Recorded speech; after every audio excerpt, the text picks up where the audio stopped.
하나님께서 오늘 우리에게 주신 말씀은 갈라디아서 1장 6절부터 10절까지 말씀입니다. 우리 교독하여서 읽고 마지막 10절은 함께 합독하여서 읽도록 하겠습니다. 제가 먼저 읽겠습니다. 그리스도의 은혜로 너희를 부르신 이를 이같이 속히 떠나 다른 복음을 따르는 것을 내가 이상하게 여기노라.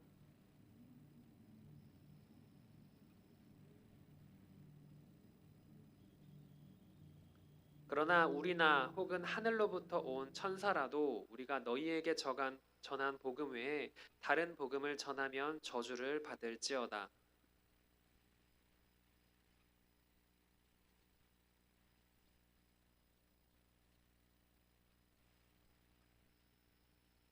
함께 읽겠습니다. 이제 내가 사람들에게 좋게 하랴 하나님께 좋게 하랴 사람들에게 기쁨을 구하랴 내가 지금까지 사람들의 기쁨을 구하였다면 그리스도의 종이 아니니라.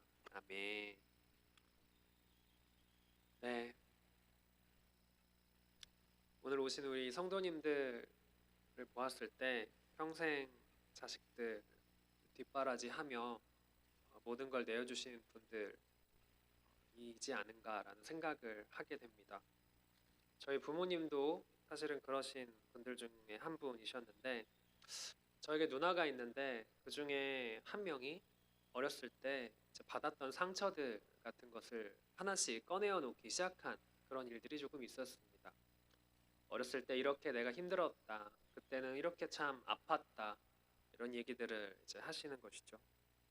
부모님께서 마음이 조금 넉넉하신 그런 상황이셨다면 그렇구나. 아이고 미안하다. 이렇게 하면서 넘어가셨을 수도 있었겠지만 사실 그때 부모님의 마음이나 상황이 그렇게 넉넉하지 못했던 것입니다.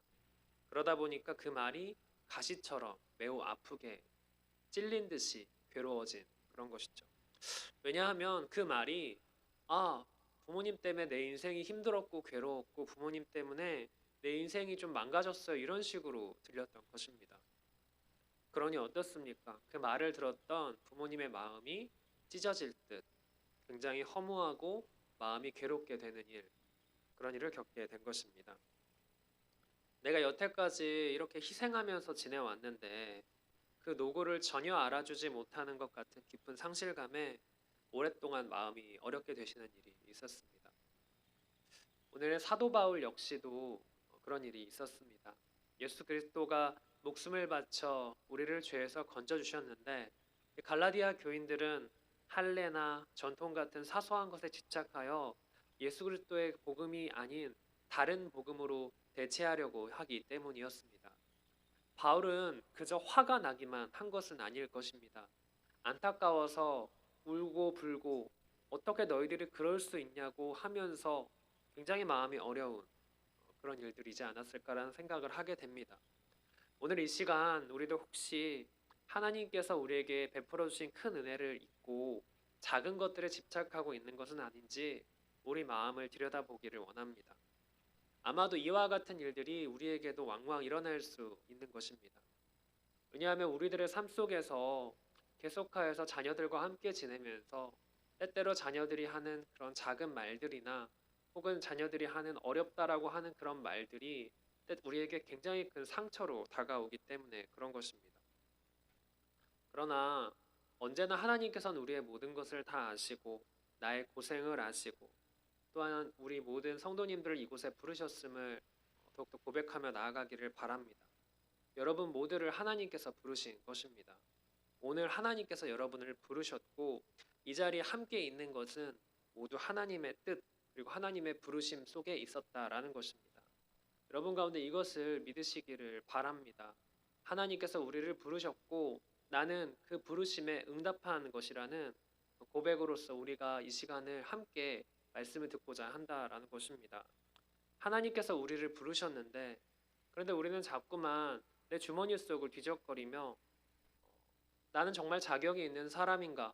나는 부르심에 맞는 사람인가라는 것에 대해서 계속해서 고민하게 됩니다. 그러나 하나님께서는 우리가 바라보는 내 주머니가 텅 빈 것과는 다른 나의 모든 것을 다 아시는 분이라는 것을 아시기를 바라고 소망합니다. 첫째로 우리는 자격이 아니라 오직 전적인 하나님의 은혜로 부름받은 사람들입니다. 우리가 자격이 있어서 부름을 받았을까요? 아닐 겁니다. 우리는 모두 은혜로 부름을 받았습니다. 오늘 말씀 6절에서도 고백하고 있습니다. 오직 우리는 그리스도의 은혜로 부르심을 받았다라고 말입니다. 로마서 11장 29절에서도 하나님의 은사와 부르심에는 후회하심이 없다라고 말씀하고 있습니다. 그렇습니다. 하나님께서는 우리를 부르신 뜻이 있습니다. 그럼 내가 하나님께 부르실 때 어떻게 해야 할까요? 우리는 그 부르신 뜻에 반응하는 것입니다. 누가 나를 불렀을 때 내가 획 하고 그냥 듣는 둥 마는 둥 지나갔을 때 그 사람은 내가 그것을 들었든지 못 들었든지 나를 무시하는구나, 내 말을 잘 듣지 않는구나 이렇게 생각하게 되는 것입니다. 그렇다면 하나님께서 나를 부르셨을 때 난 어떻게 응답해야 하는가, 난 어떻게 반응해야 하는가를 우리는 사실은 고민하고 어떻게 해야 될지를 생각하면서 행동해야 한다라는 것입니다. 그것을 우리는 순종이라고 부르기도 합니다. 하나님께서 우리를 부르셨을 때 네 하나님, 제가 여기에 있습니다. 하나님께서 저에게 원하시는 뜻을 제가 알기를 소망하고 제가 그것을 행하기를 바랍니다 라고 하는 이 모든 행위를 우리는 순종이라고 한다는 것입니다. 여러분은 모두 하나님의 부르심에 응답하셨고 순종하셨기 때문에 이 자리에 모이신 줄로 믿습니다. 그러나 순종이 때때로 우리에게 너무나도 무거운 짐 같이 느껴질 때도 있습니다. 순종하라고 하니 대체 어디부터 어디까지 순종해야 하는가, 너무나도 나에게 큰 짐이다라고 생각하는 분도 있을지 모르겠습니다. 그러나 여러분, 순종은 단순히 무거운 짐을 지는 것이 아닙니다. 헌신은 그저 나 힘들고 괴로워하게 하는 하나님의 형벌과도 같은 것이 아니라는 것입니다. 오히려 나를 사랑하는 분의 음성에 기쁘게 달려가는 것이 바로 순종이라는 것입니다. 그러나 그럼에도 불구하고 많은 사람들은 하나님께서 나를 부르실 때 이런 생각을 하게 됩니다. 과연 내가 자격이 될까? 내게 부르신 일을 내가 과연 할 수 있는 능력이 되는 사람인가? 그러면서 하나님의 부르심에, 하나님의 음성에 내가 귀를 기울이는 것이 아니라 오히려 내 능력을 먼저 점검하게 되는 일들을 하게 됩니다. 당연히 우리가 회사에 취업을 하려고 해도 먼저 그렇게 해야 하는 것이지 않겠습니까? 내가 할 수 있는 일을 하는 것이니까요. 그러나 하나님께서 나를 부르시는 것은 과연 그런 세상의 방법과 같은 것일까요? 우리가 지금 가지고 있는 능력을 가지고 어떻게 하나님의 일을 할 수가 있겠습니까? 만약에 내가 지금 가지고 있는 능력을 통해 정말 하나님의 일을 할 수 있을까요? 없을까요? 계산한다면 사실 어떤 사람도 저는 못합니다 라고 얘기할 수밖에 없게 되는 것입니다. 그러니 이런 방법을 가지고 있는 사람들은 순종하기를 두려워하고 헌신하기를 어려워합니다. 자신의 능력만으로 이 모든 것을 감당해야 한다라고 생각하게 되기 때문에 그렇습니다. 저도 굉장히 목회라고 하는 이 자리를 어려워했고 고민했고 많은 생각을 했었습니다. 제가 주로 고민했던 것은 과연 내가 자격이 있는 사람인가? 혹은 내가 능력이 있는 사람인가? 이런 것에 대해서 계속해서 고민하고 번민했던 그런 기적이 있었습니다. 그런 시절이 계속해서 하고 있었지만 어느 순간인가 저는 사역을 하고 있었고, 사역을 하면서도 여전히 저에게 있어서 어려움은 과연 내가 자격이 있고 능력이 있어서 이 자리에 있는 것인가 라는 고민과 의문점이었다는 것입니다. 그러나 어느 날인가 제가 그날도 하나님, 제가 능력이 없고 자격도 없는 것 같은데 왜 제가 이 자리에 있는지 정말 모르겠습니다. 제가 왜 어떻게 해야 될지를 주님 가르쳐 주세요라고 계속해서 기도를 했었던 그런 일이 있었습니다. 그때 하나님께서 주신 마음은 내가 능력을 주는 건데, 내가 능력의 근본인데 왜 이런 거를 가지고 걱정을 하는지 모르겠다라는 마음을 주셨던 것입니다. 그렇습니다. 사실은 우리가 어떤 일을 하더라도, 특별히 사역이라고 하더라도, 목회라고 하더라도 내 힘으로 하는 게 아니었던 것입니다.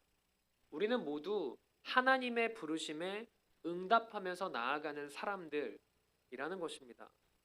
그런데 사람이 지금까지 살아온 것도 모두 다 내 능력이고 내 힘이고 내 의지라고 한다면 여러분 이것이 바로 교만이라고 말할 수밖에 없는 것이지 않겠냐는 것입니다.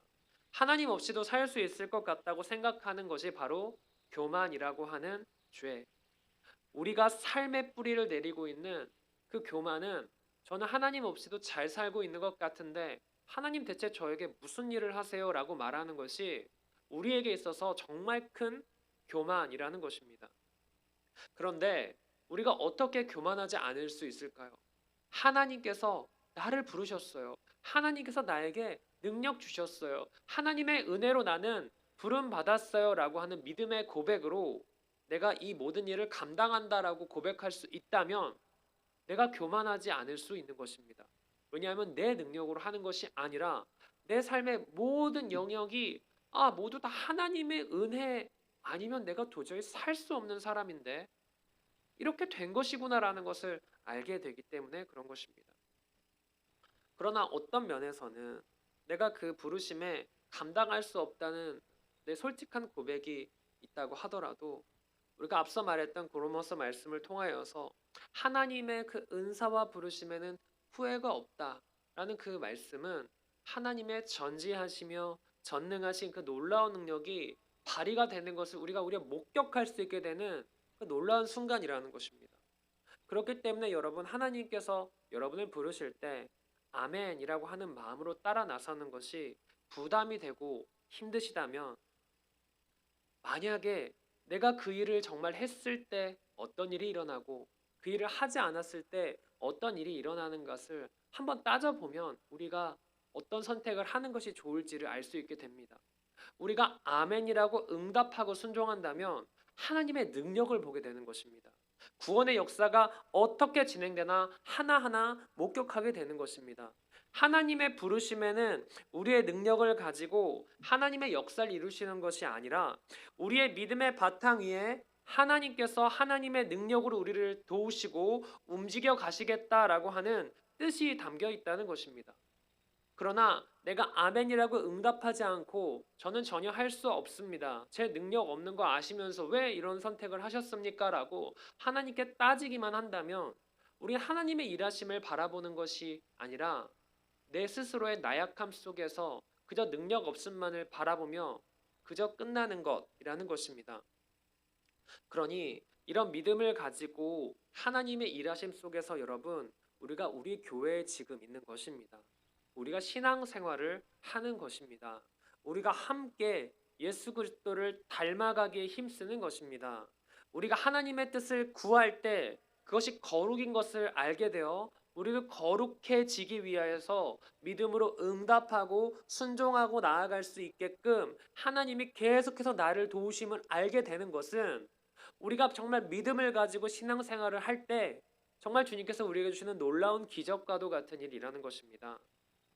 이렇게 하는 모든 이유는 우리가 은혜를 받은 사람이기 때문에 그런 것입니다. 그런데 어째서 우리가 다른 복음으로 갈 수가 있겠습니까? 우리는 복음을 진짜 복음, 참된 복음만을 우리가 고수해야 하는데 왜냐하면 정말 진짜 복음은 참된 사랑이기 때문에 그렇습니다. 여러분 그러나 우리는 연약하여서 하나님의 부르심에 합당한 모습을 보였다가도 곧바로 이탈하기도 합니다. 곧바로 하나님께서 나를 구해주셨다라는 믿음의 고백이 있었는데 잠시 잠깐 조금 한눈을 판 사이에 곧바로 이탈하며 곧바로 멀어지는 것이 우리의 삶이라는 것입니다. 여러분 오늘 사도 바울 역시 갈라디아 교회 이와 같이 지적하고 있습니다. 여러분이 하나님께서 여러분을 이렇게 은혜로 초청하시고 부르셔서 천국 자치를 벌이고 있는데 어떻게 다시금 천국 잔치에서 이탈하게 되는 것입니까? 어떻게 구원의 길에서 벗어나 다른 복음으로 갈 수가 있습니까? 어떻게 여러분이 더 이상 진리에 순종하지 않게 되었습니까? 라고 하면서 이렇게 억울하고 너무나도 참담한 심정을 고백하고 있다는 것입니다. 그래서 7절에서는 어떤 사람들이 너희를 교란하여 그리스도의 복음을 변하게 하려 했다라고 말씀하고 있으며 8절에서는 하늘로부터 온 천사라도 우리가 너희에게 전한 복음 외에 다른 복음을 전하면 저주를 받을 것이다 라고 하는 굉장히 강력한 표현을 하고 있습니다. 이 말은 9절에서 누구든지 너희가 받은 것 외에 다른 복음을 전하면 저주를 받을 것이다 라는 말로써 정말 엄청나게 강력한 경고, 이 저주라고 정말 입에 담을 수도 없는 대단한 말을 하고 있다라는 것입니다. 그런데 이 다른 복음이라고 하는 게 무엇일까요? 이 갈라디아 교회에는 유대인들의 오랜 전통인 그 할례라고 하는 것, 그것이 이것도 더하면 좋아라고 하면서 알려지게 되는 일들이 있었습니다. 아마 유대인들이 전한 것으로 알려져 있는데, 여러분도 알다시피 할례라고 하는 것은 아주 전통적인 것입니다. 아주 오랜 역사를 지니고 있는 것입니다. 창세기 17장 10절에서도 무엇이라고 나오냐면 너희 중 남자는 다 할례를 받으라. 이것이 나와 너희와 너희 후손 사이에 지킬 내 언약이니라 라고 말씀하고 있습니다. 무려 아브람이 아브라함으로 이름을 바꾸며 하나님께서 그 할례라고 하는 그것을 언약의 징표로 사용하신 것입니다. 예전부터 유대인들은 당연히 해왔던 것이고, 유대인들에게 있어서 이것을 전해서 이방인들도 유대인들처럼 되는 것은 사실은 그 나름대로의 호의이자 최선이었다라고 할 수도 있다는 것입니다. 우리는 지금도 우리를 아브라함의 후손이라고 합니다. 믿음의 조상이 바로 아브라함이기 때문에 그런 것이죠. 그런데 어째서 바울은 이와 같은 유대인의 전통이자 하나님과의 언약의 징표를 다른 복음이라고 하며 저주를 받을 것이다 라고 말하고 있냐는 것입니다. 아주 명확하게 바울은 말하고 있습니다. 그건 복음이 아니라 진정한 좋은 소식과 아무런 관계가 없는 다른 어떤 무언가라고 말하고 있다는 것입니다. 여러분, 이 저주라고 하는 것이 한 번 더 등장하는데 고린도전서 16장 22절입니다. 우리 고린도전서 16장 22절 혹시 PPT에 있으면 보여주실 수 있을까요?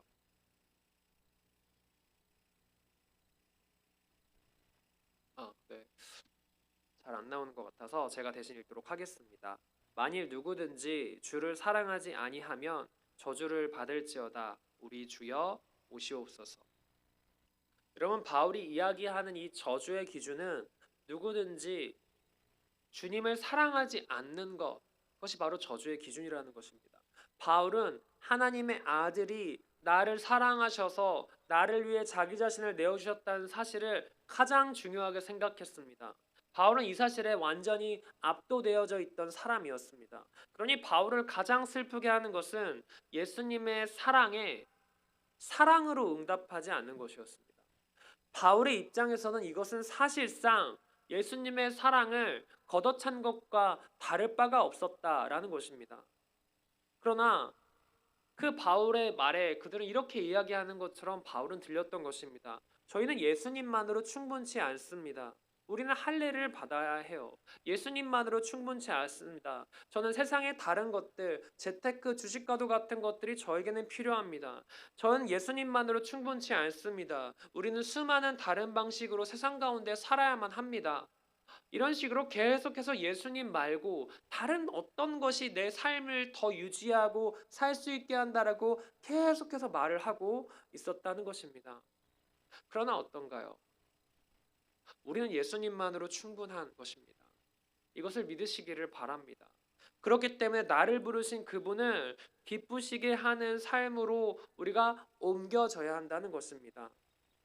그렇기 때문에 셋째로 이제는 사람보다 하나님을 기쁘게 사는 삶을 우리가 살도록 해야만 한다는 것입니다. 여러분, 10절에서 바울은 이렇게 이야기합니다. 저는 여러분을 기쁘게 하는 말을 할 수 있습니다. 그러나 저는 여러분을 기쁘게 하는 일보다 하나님을 기쁘게 하기 위한 존재입니다.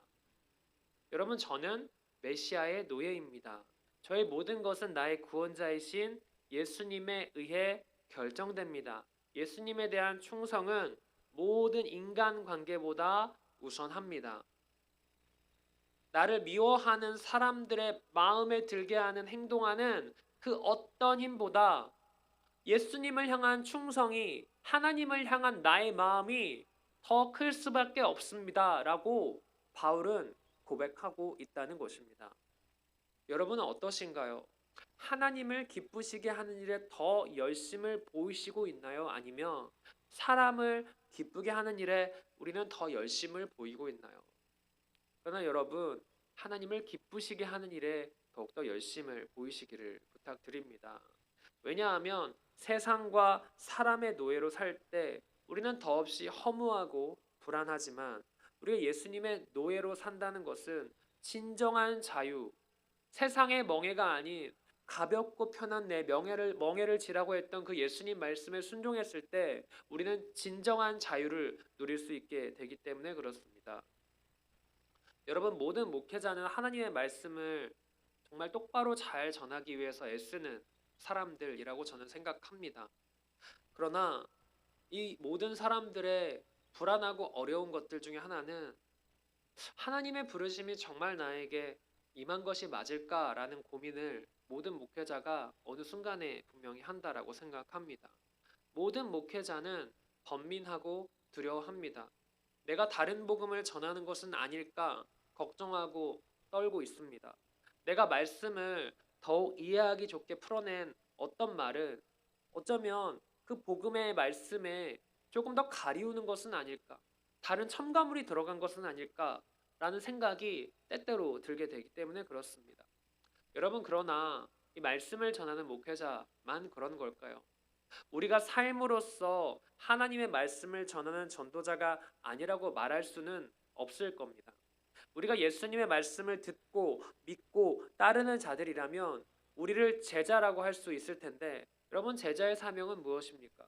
마태복음 28장과 19절과 20절에 뭐라고 말씀하고 있습니까?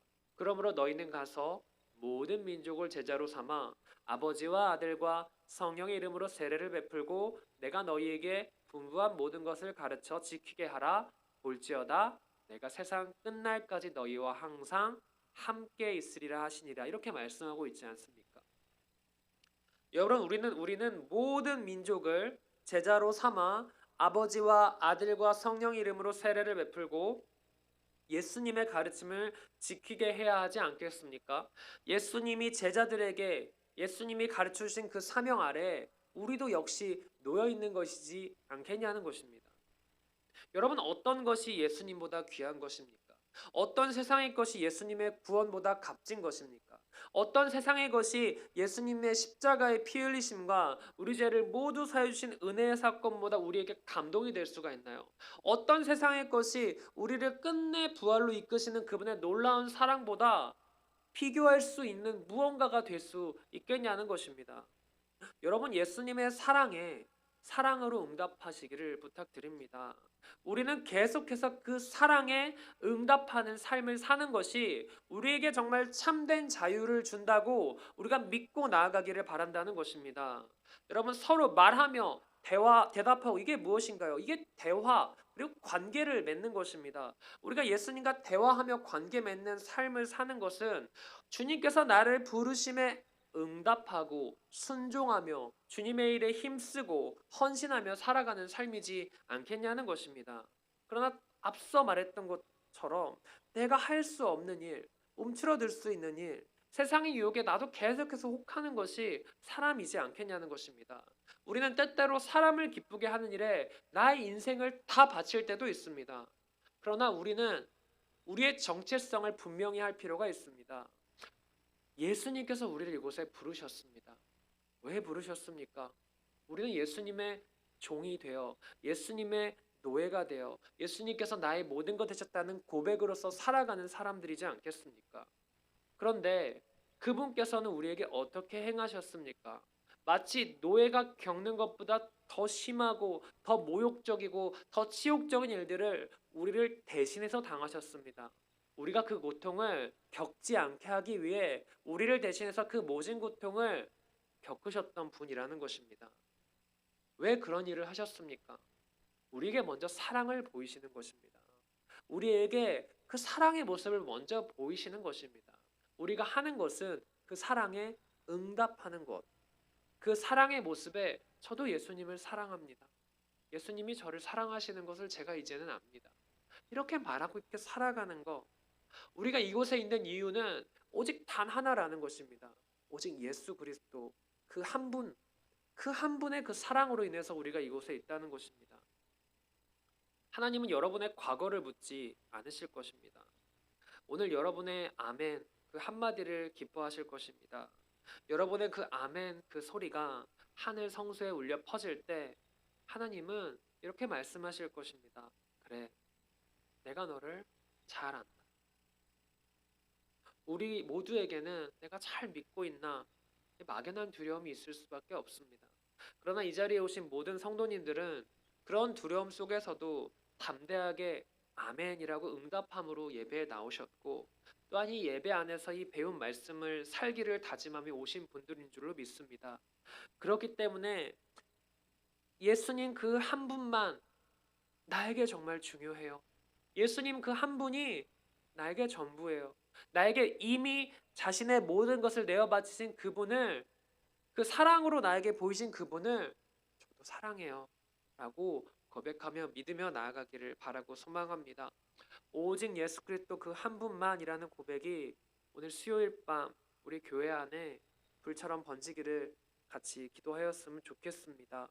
그 예수님께서 다시 오셔서 우리의 눈물을 닦아주실 그날을 소망하며 우리 이제 들은 말씀을 붙들고 함께 통성으로 기도하기를 바라고 소망합니다.